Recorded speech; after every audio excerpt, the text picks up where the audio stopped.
Bismillahirrahmanirrahim. Assalamualaikum warahmatullahi wabarakatuh. Alhamdulillahi rabbil alamin.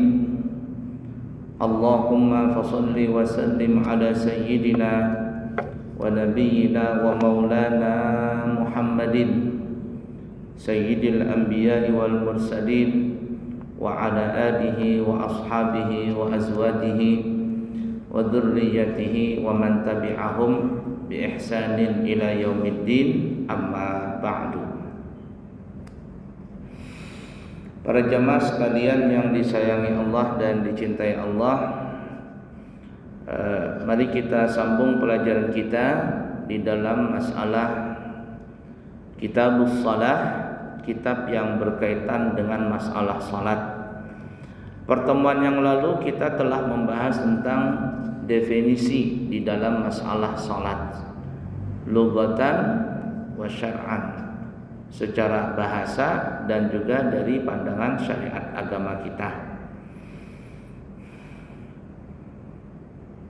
Jadi kalau kita bisa ulangi, salat itu lughatan dari segi bahasa Arab adalah ad-du'aul khair, ad-du'a'u bil khair, doa-doa yang baik.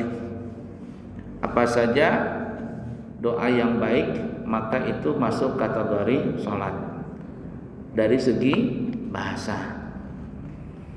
Tapi yang disebut syar'an di dalam pandangan syariat agama kita adalah yang disebut yaitu aqwalun wa af'alun muftatahatun bitakdiri wa mukhtatamatun bitaslimi ghaliban. Yang dimaksud dengan salat itu dalam pandangan syariat adalah bacaan-bacaan dan gerakan-gerakan yang diawali dengan takbiratul ihram dan disudahi dengan salam. Ghaliban pada kebiasaannya seperti itu.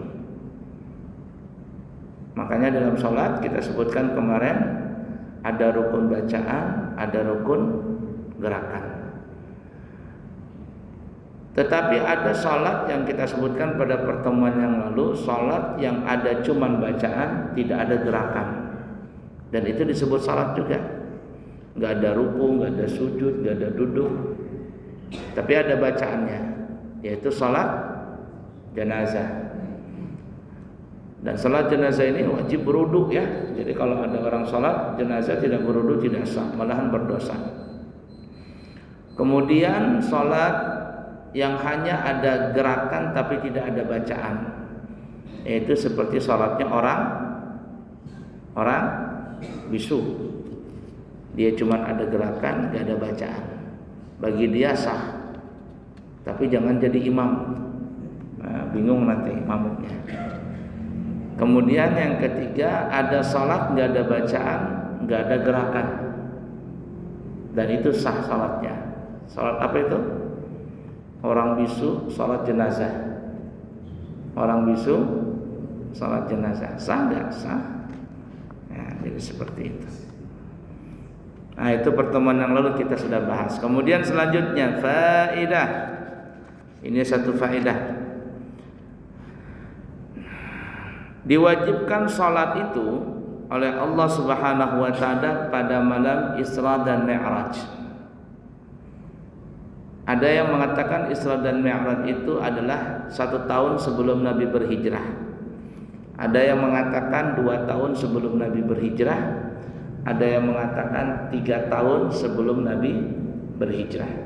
Tapi kebanyakan ulama-ulama kita mengatakan bahwa Isra dan Mi'raj itu terjadi setahun sebelum Nabi berhijrah, yaitu masuk tahun ke-12 kenabian.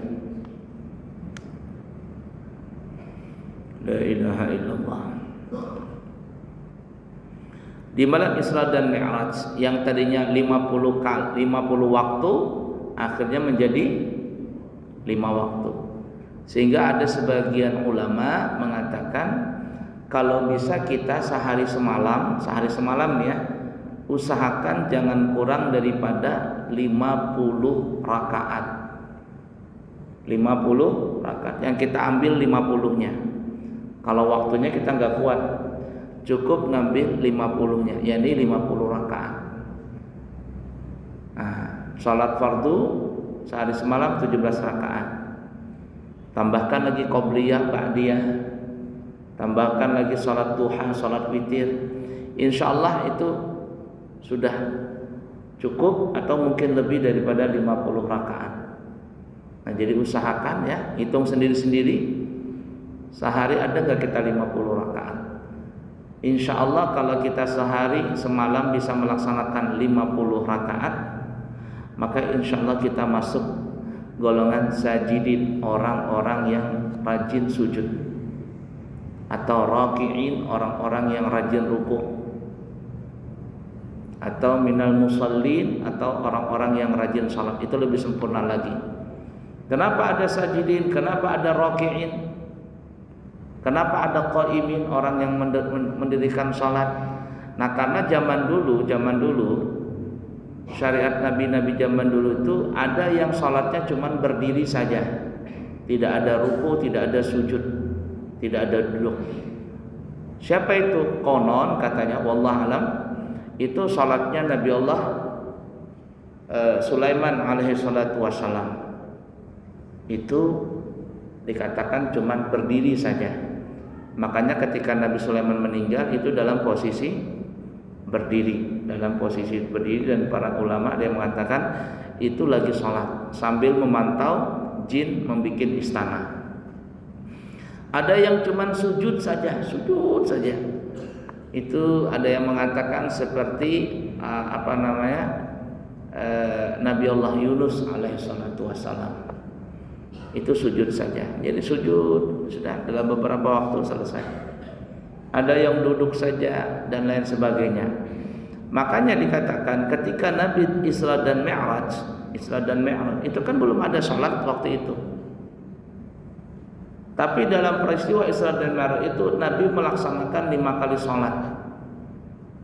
Dari rumahnya Ummu Hani berjalan kemudian ke Ka'bah, dibawa ke sumur Zam-Zam, dibersihkan hati Nabi, kemudian dibersihkan dengan air Zam-Zam, kemudian ditaruh lagi, diisi dengan ilmu, hikmah, hilim.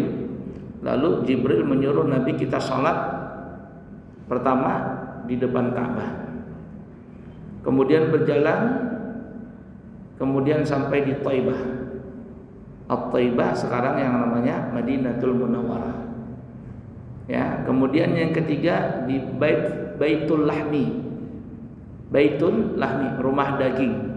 Sekarang orang menyebutnya namanya Bethlehem. Baitul Lahmi, cuman diistilahkan sama namanya Bethlehem. Apa Bethlehem ini? Rumah daging, tempat lahirnya Nabi Isa alaihi salatu wassalam. Mohon maaf, sebelum Bethlehem ini ada namanya Nabi bersinggah di namanya Gunung Sinai, Tur Sina. Wattini wad zaitun wa turi sinin, Tur Sina. Wa hadzal baladil amin. Di Tur Sina tempat munajatnya Nabi Musa. Nah, ini antara Mesir dengan Palestina ada namanya Tur Sina, Gunung Sinai. Kemudian yang keempat yang kita sebutkan tadi apa namanya? Bethlehem. Dan yang kelima terakhir adalah di Baitul Maqdis. Di situ Nabi memimpin jamaah para nabi dan rasul. Jumlah nabi dan rasul itu berjumlah 124.000. Itu yang terhitung. Yang terhitung diketahui oleh ulama 124.000. Sama dengan jumlah para sahabat Nabi kita Muhammad sallallahu alaihi wasallam. Disaring menjadi 313 nabi, 313 rasul, dan yang wajib kita imani menjadi 25 rasul. Kemudian disaring lagi menjadi ulul azmi, Nabi Adam, Nabi Nuh, Nabi Ibrahim, Nabi Musa, dan Nabi kita Muhammad sallallahu alaihi wasallam. Ada juga yang mengatakan ulul azmi itu adalah Nabi Adam, Nabi Ibrahim, Nabi Musa, Nabi Isa, Nabi Muhammad sallallahu alaihi wasallam. Ala kulli hal, beda-beda pendapat, itu biasa saja.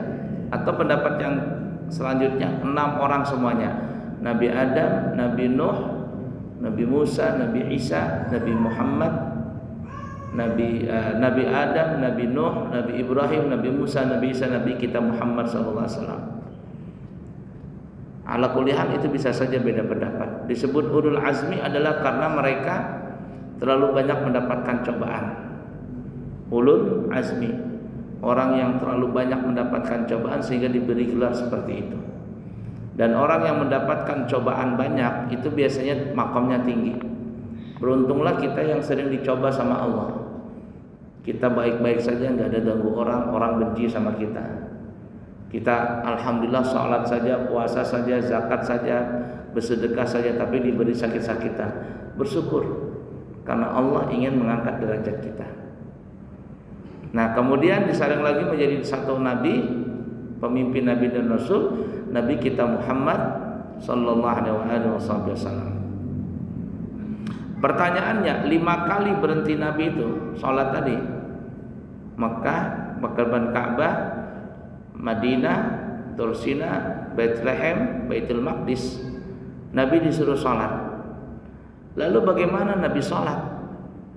Padahal Nabi belum pernah diajarkan tata cara sholat waktu itu oleh Jibril.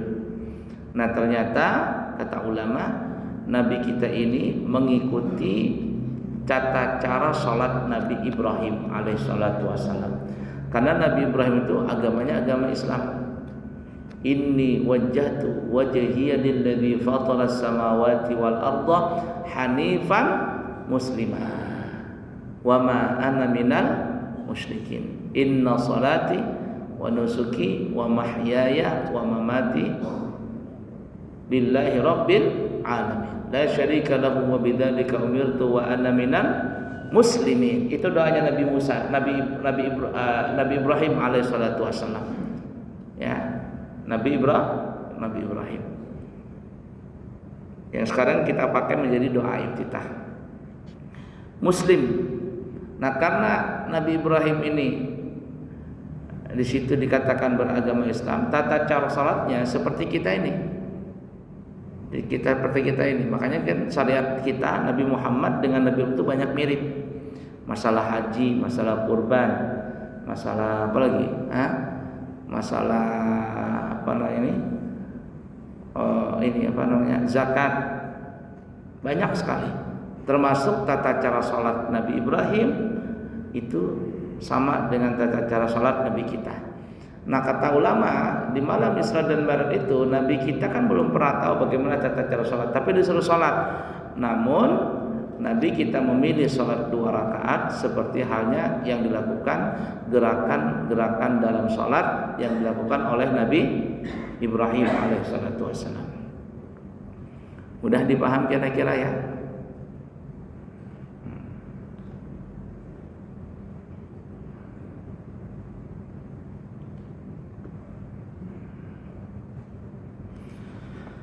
Nah, dikatakan adapun ibadah beliau sallallahu alaihi wasallam sebelum diwajibkan salat yaitu bertafakur tentang keagungan ciptaan-ciptaan Allah di Gua Hira. Jadi sebelum ada kewajiban salat, Nabi itu cuma disuruh tafakur, memikirkan alam. Ya. Tapi sekarang istilahnya itu bukan tafakur, tadabbur. Sebenarnya bukan tadabbur. Tadabbur itu memahami Al-Quran, memahami ilmu, itu namanya tadabbur. Ya, itu namanya tadabbur.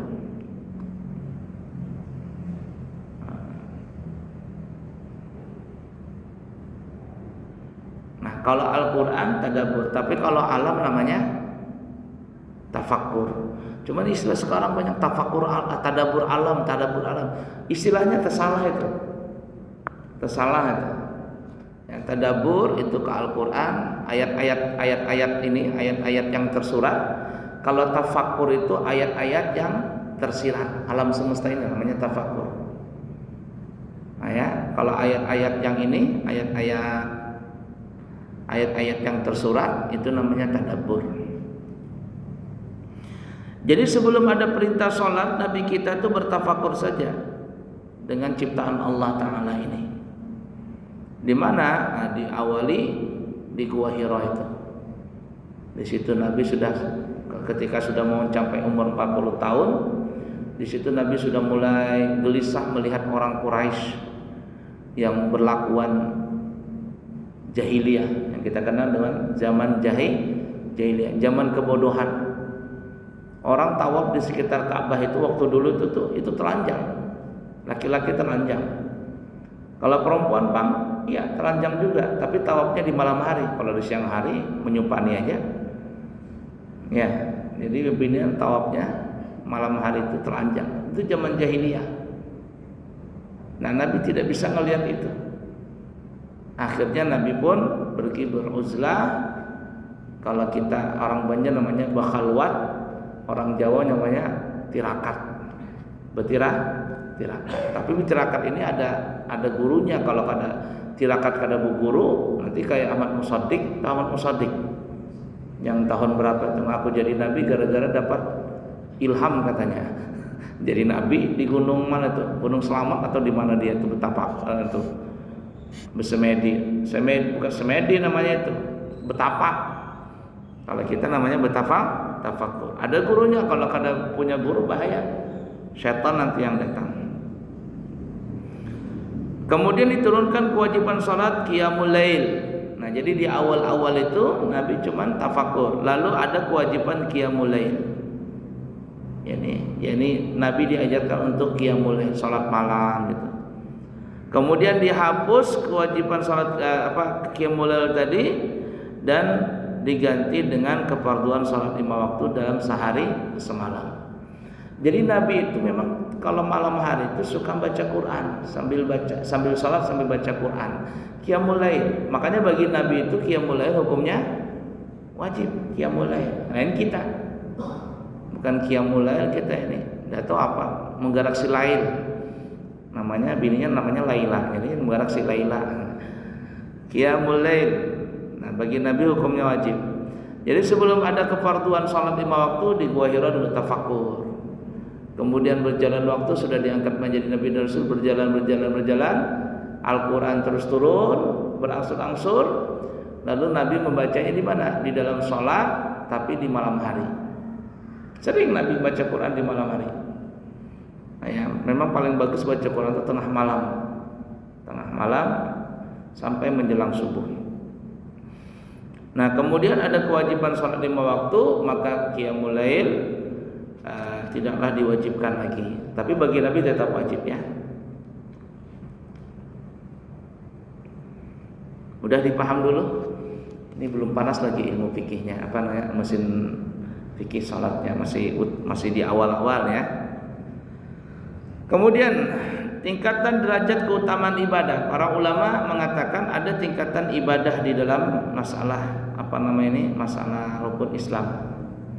Kalau rukun Islam syahadatain, salat, zakat, puasa, haji, itu kan ya.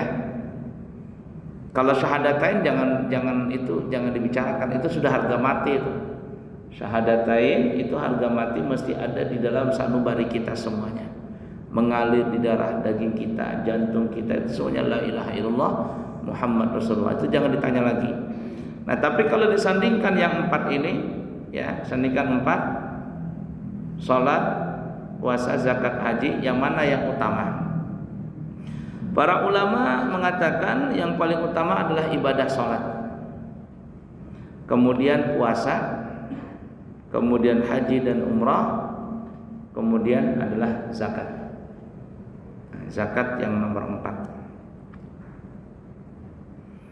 Itu sebagian ulama.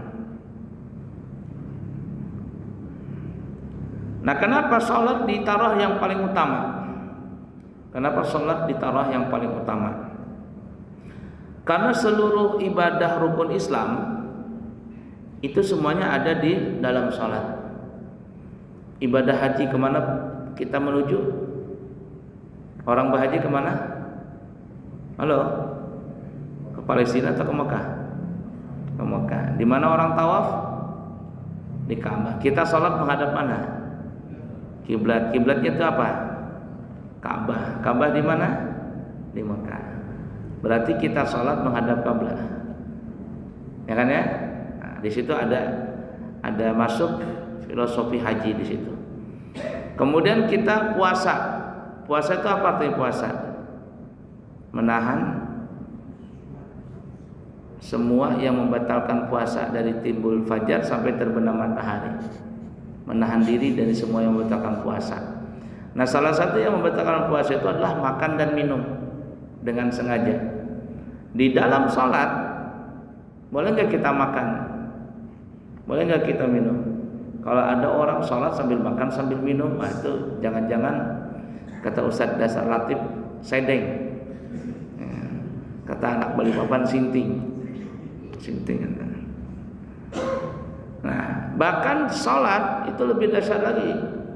Kalau puasa tidak boleh makan, tidak boleh minum, tidak boleh hubungan badan dan sebagainya. Kalau sholat semuanya, bahkan lebih parah lagi, tidak boleh berbicara apapun kecuali bacaan dalam sholat. Kalau sholat sambil kepada kayak anak kecil gitu lah ya. Nanti malam kamu nonton sepak bola kali? Iya aku nonton. Kita nonton layar tancap ya. Oh ya sudah. Anak kecil kalau bisa makan. Bahkan bukan hanya bicara, gerak-gerak pun nggak boleh kecuali gerakan yang disyariatkan. Berarti dalam sholat juga ada ibadah zakat, ibadah puasa. Kemudian ibadah zakat, di mana zakat? Nah, disebutkan dalam hadis itu setiap pagi kalian ini ya, maknanya begini ya. Di dalam tubuh manusia ini ada persendian 360 sendi.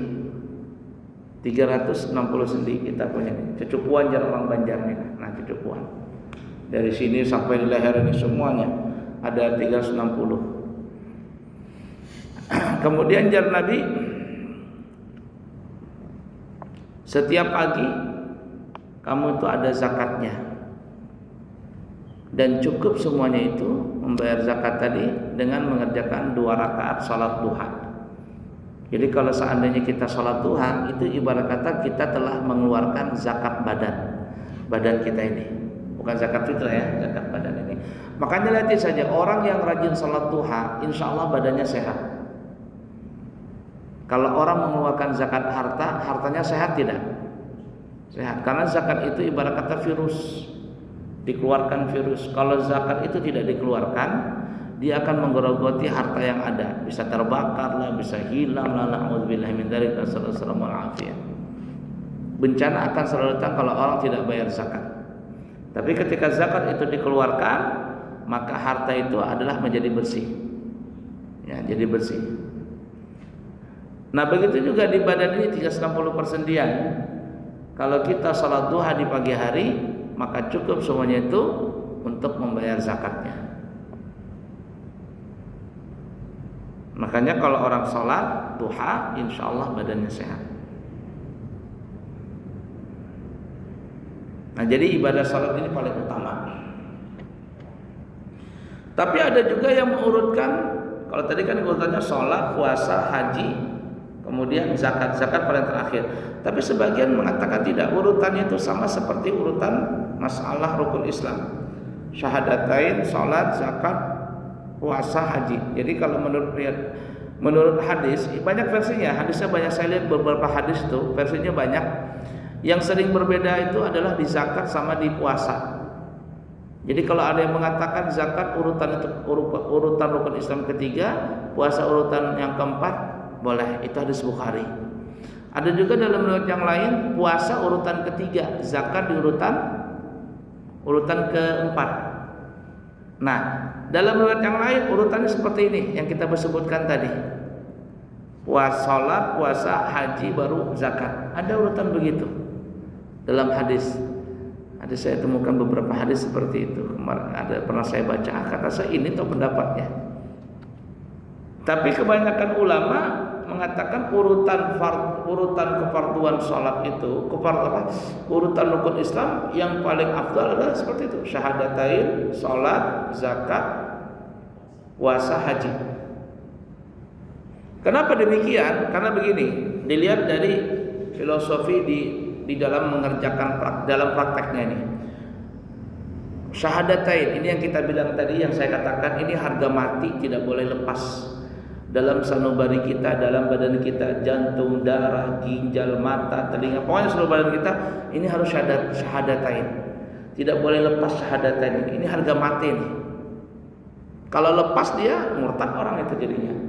Ini nggak boleh lepas sama sekali. Ya, setiap 24 jam, bahkan lebih daripada 24 jamnya, menempel selalu di hati, di badan kita, candu badan kita, syahadatan ini. Kemudian sholat, prakteknya sholat itu sehari kita kerjakan berapa kali berapa kali kita? Setiap hari, betul gak? Setiap hari. Kemudian zakat, kapan kita berzakat? Berzakat ini ada yang setahun sekali, ada yang mungkin bisa tiap hari. Kalau orang dapat tambang emas begitu, mengerjakan tambang emas, ada orang beli tanah sehektar sekalinya emas semuanya dia tambang, dapat sehari umpama emas 1 kilo, 1 kilo, maka dia wajib mengeluarkan 2,5%-nya setiap hari. Zakatnya tiap hari itu. Jadi nggak nunggu nggak tunggu setahun. Kalau sampai nisab 83 gram langsung dizakatin 2,5% begitu.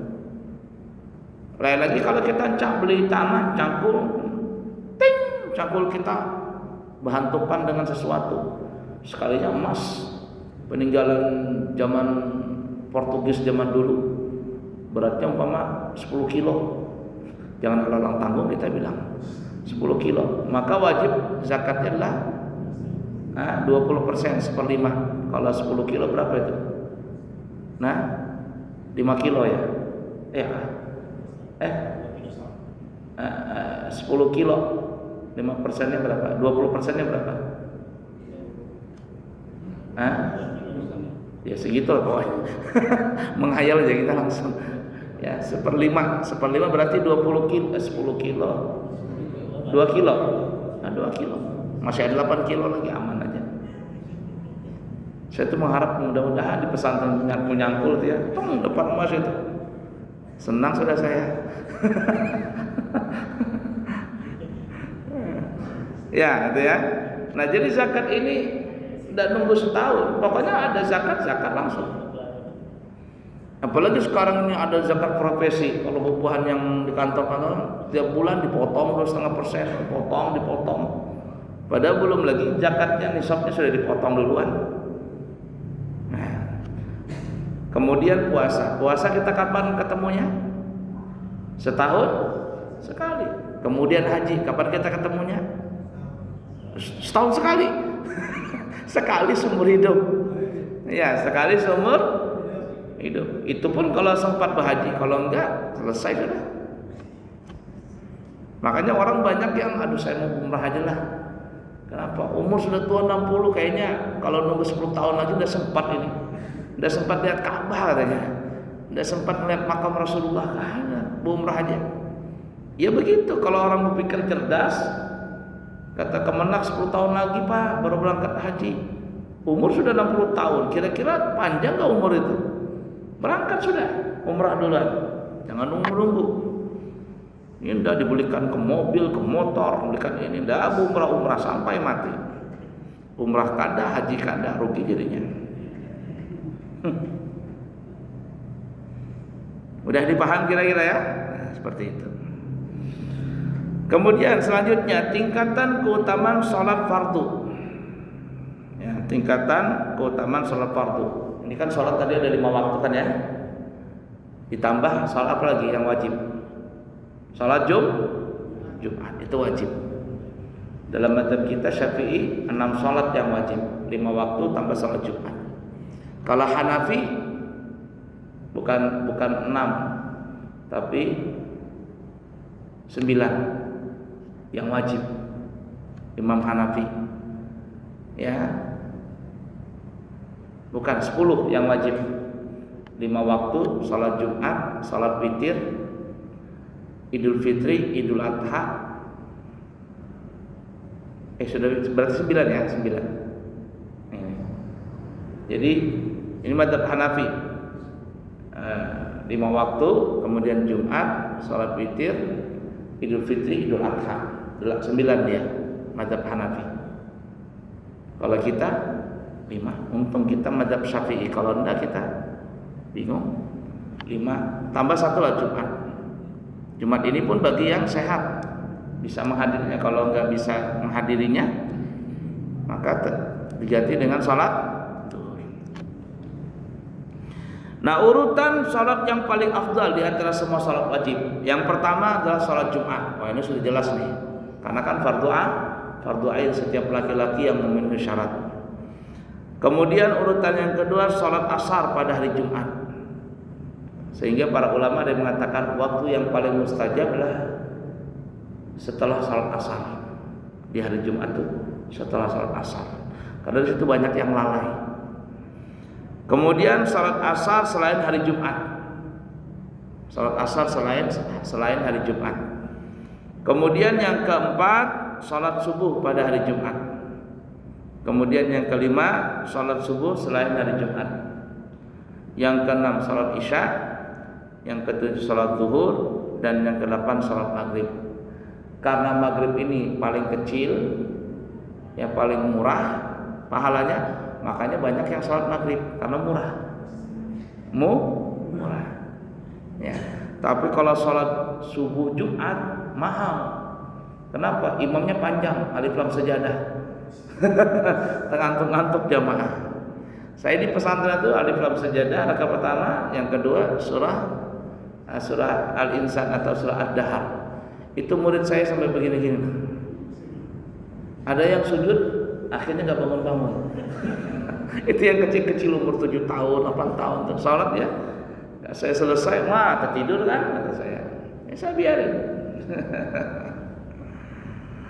Nah, karena maghrib ini sholatnya pahalanya paling murah, sehingga banyak yang beli, banyak yang hadir sholat Jumat. Coba lihat saja, di mana-mana kalau jamaah sholat maghrib adalah jamaah yang paling banyak, murah. Ala kulli hal seperti itu. Nah, ada yang mengatakan kenapa salat asar itu lebih afdal daripada salat subuh. Sebagian mengatakan salat subuh yang lebih afdal. Tapi kebanyakan ulama, maksudnya ada ulama yang mengatakan salat asar lah lebih afdal. Dan cukup waktu ya saya terangkan nih.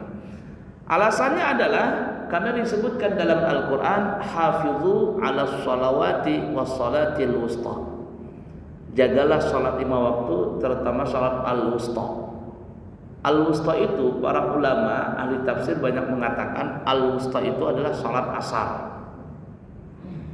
Sholat asar ini saya bisa katakan adalah sholat yang alang-alang tanggung waktunya. Asar itu adalah waktu yang alang-alang tanggung. Orang pulang kantor, ada yang jam berapa?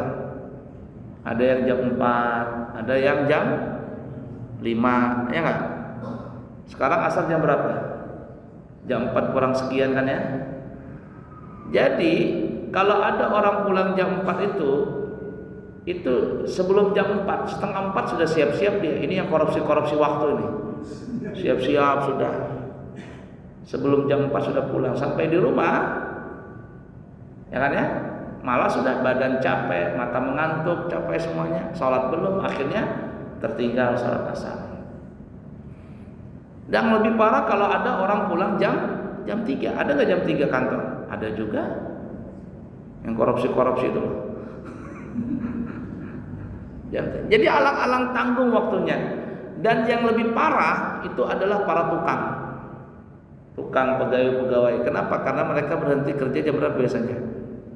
Jam 5. Ketika itu alang tanggung, badan kotor, mau sholat badan kotor, ya kan ya? Kalau mau sholat kerjaan tertinggal, nanti aja lah sudah. Makanya banyak tukang itu, kalau tukang yang rajin itu tetap sholat ya, tapi sholat asarnya sudah mau jam 6, sudah mau maghrib, baru mereka sholat. Itu yang rajin tuh. Kalau yang gak rajin, bablas sama sekali sholatnya. Nah, jadi sholat asar itu sholat alang-alang tanggung waktunya. Kalau subuh masih banyak, apalagi di pasar. Ya beneran, di pasar itu kalau subuh masjid yang dekat pasar, masya Allah banyak masjid, banyak jamaahnya. Saya pernah waktu itu di Masjid Manuntung tahun berapa, saya kepingin, kata saya bilang sama jamaah, sama pengurus, apa kita bikin pengajian subuh ya hari Minggu. Oh jangan guru, Lah kenapa? Emang nggak ada jamannya? Di sini jamannya banyak. Kalau subuh, apalagi subuh minggu. Nah, itu kita bikin pengajian. Jangan. Nah kenapa? Karena setelah salam orang pada bubar. Kok bubaran? Ya orang mau jualan. Orang mau jualan. Siapa yang mau dengar ceramah? Oh iya ya, kata saya dekat pasar. Karena subuh tuh banyak, apalagi kalau pengajian subuh ada nasi kuningnya. Di sini ada nggak pengajian subuh? Nah, ada nasi kuningnya? Banyak ke manusianya? Bisa Dimasak. Banyakkan mana sama maghrib? Coba di sini nasi padang begitu, saya jamin 10 sap.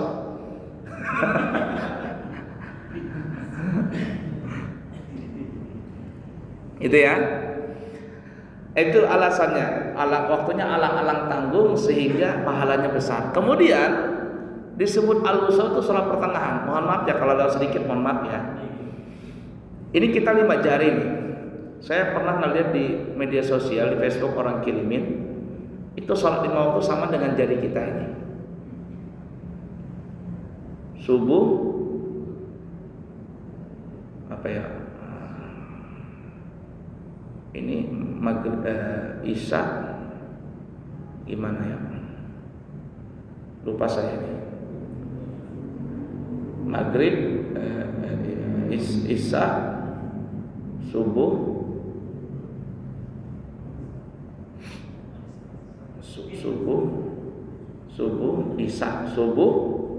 isya, maghrib, asar, zuhur. Nah ini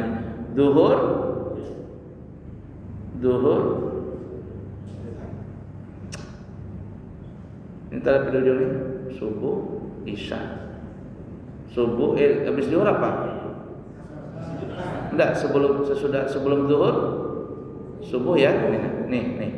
Subuh ke isya. Waktu subuh sama ke isya panjang enggak? Ini subuh nih. Jempolnya subuh. Ke isya panjang enggak waktunya? Panjang kan ya? Tapi nyambung enggak Mas ini? Nyambung kan? Subuh ke isya panjang tapi ini nyambung nih, jangan ya? Isya, subuh, isya, kemudian zuhur, maghrib, kan ya? Kemudian asar, kemudian zuhur. Nah zuhur dengan subuh ini waktunya putus nggak di sini? Putus nggak? Zuhur dengan subuh dengan zuhur. Ada sholat nggak di antaranya? Halo, subuh tadi sampai ke zuhur ada sholat nggak? Nggak ada. Di sini putus kan ya? Nah kata ulama, jadi seakan-akan dia tahu. Jadi seakan-akan gini loh ya. Zuhur itu adalah sholat yang pertama kali dikerjakan di siang hari. Itu sholat zuhur. Maghrib adalah sholat yang pertama kali dikerjakan setelah malam. Antara zuhur dengan subuh ada nggak sholat? Antara subuh dengan zuhur ada nggak sholat situ? Kosong kan? Jadi yang pertama kali seakan-akan sholat itu adalah sholat duha. Sholat zuhur, bingung sudah ya. Jadi antara subuh nih ya, subuh dengan zuhur ada nggak sholat? Nggak ada, kosong di situ. Jadi seakan-akan sholat yang pertama kali kita kerjakan di hari itu adalah sholat zuhur, ya kan ya? Sholat zuhur. Kemudian asar. Sholat zuhur ini seakan-akan kita kerjakan di awal siang, di siang hari. Kemudian maghrib kita kerjakan di malam hari. Subuh di malam hari enggak? Masih malam kan ya? Masih malam. Oleh karenanya kata ulama, zuhur di siang hari, maghrib di malam hari, subuh masih di malam hari. Maksudnya matahari belum timbul. Di antara zuhur dengan maghrib, yang zuhur ada matahari, maghrib ada bulan, maksudnya matahari nggak ada. Di antaranya apa nih? Asar. Itu yang disebut namanya al-wusta, pertengahan antara sholat siang yang ada matahari, zuhur dengan asar, dengan sholat malam yaitu maghrib. Maghrib isya subuh itu kan malam tuh ya kan ya, masih gelap tuh. Nah, antara siang dengan malam ini, zuhur di siang, malam di maghrib, antara itu ada salat asar. Itu yang kata ulama disebut al-wusta, pertengahan. Oleh karena itu Allah mengatakan hafizu 'alas salawati was salatil wusta. Jagalah salat 5 waktu, terutama salat asar. Kenapa Allah mengatakan jaga salat asar? Ya tadi alasannya, saya sudah beberapa kali menanya orang, salat asar itu adalah salat yang waktunya alang-alang tanggung. Alang-alang tanggung. Apalagi orang yang habis kerja kecapean ini itu, sudah alang-alang tanggung. Tak bulan depan sambung. Masih sebulan sekali di sini. Cukup dulu ya, insyaallah kita sambung lagi. Saya insyaallah berangkat nanti tanggal 30 Agustus 29 kami berangkat rombongan ke umrah, mungkin kembali nanti tanggal 11 atau tanggal 12 daripada bulan September. Siapa tahu ada yang kepingin membadalkan umrah untuk keluarga yang sudah meninggal. Kami pribadi siap untuk menerima badal tersebut dengan ujrah 3 juta rupiah. Kemudian siapa tahu ada juga yang kepingin berangkat umrah di bulan Oktober, kami buka layanan umrah sebesar 9 hari 29 juta dari Balikpapan, 12 hari 32 juta dari Balikpapan, 14 hari 36 juta 500 ribu dari Balikpapan, umrah plus Turki 32 juta 500 ribu, 32 juta 500 ribu keberangkatan dari Jakarta, dan haji furada, haji langsung maksudnya itu dengan harga 195 juta. Siapa tahu ada yang kepingin, maka kami siap untuk menyalurkan niat Bapak Ibu semuanya. Terima kasih. Yang baik dari Allah, yang buruk dari pribadi kita minta ampun. Subhanakallahumma wa bihamdika asyhadu an la ilaha illa anta astaghfiruka wa atubu ilaihi wa akhiru kalam. Wassalamualaikum warahmatullahi wabarakatuh.